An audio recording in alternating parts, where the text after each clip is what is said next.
10-10 बार यहां से सभी को लेकर दिल्ली आया है, मेरी ऑफिसों के चक्कर काटे हैं। हम दोनों साथ में प्रधानमंत्री के पास गए और माइनिंग ब्लॉक्स का ऑक्शन भी हो गया। 8 ब्लॉक आवंटित भी हो गए, एक में माइनिंग भी चालू हुई।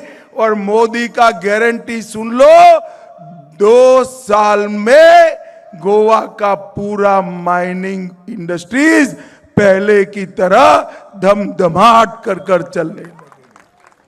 भाई और बहनों, यूपीए की सरकार थी, आपने गोवा के विकास के लिए केंद्र से कितना पैसा भेजा वो नहीं बताएंगे, मगर मैं बता देता हूं, उन्होंने 6,300 करोड़ रुपया भेजा था और मोदी जी ने यही 10 वर्ष में 35,027 करोड़ और 11,000 करोड़ इंफ्रास्ट्रक्चर के लिए भेजने का काम नरेंद्र मोदी जी ने किया।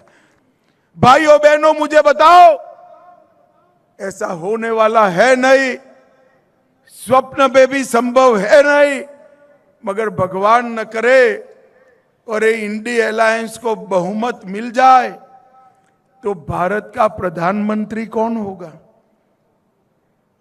बता सकते हैं क्या? शरद राव इस देश को संभाल सकते हैं? गोवा वालों बताओ, हाँ या ना?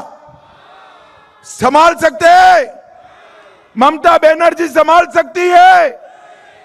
बीमार स्टालिन संभाल सकते हैं? उद्धव ठाकरे जी संभाल सकते हैं? और अंत में एक बार पूछता हूं, राहुल बाबा संभाल सकते हैं क्या? अरे क्यों हंस रहे हो भाई? वो भी कांग्रेस के बड़े नेता है। जून के बाद कांग्रेस ढूंढो यात्रा निकाल देना, क्योंकि कांग्रेस दिखाई नहीं पड़ने वाली।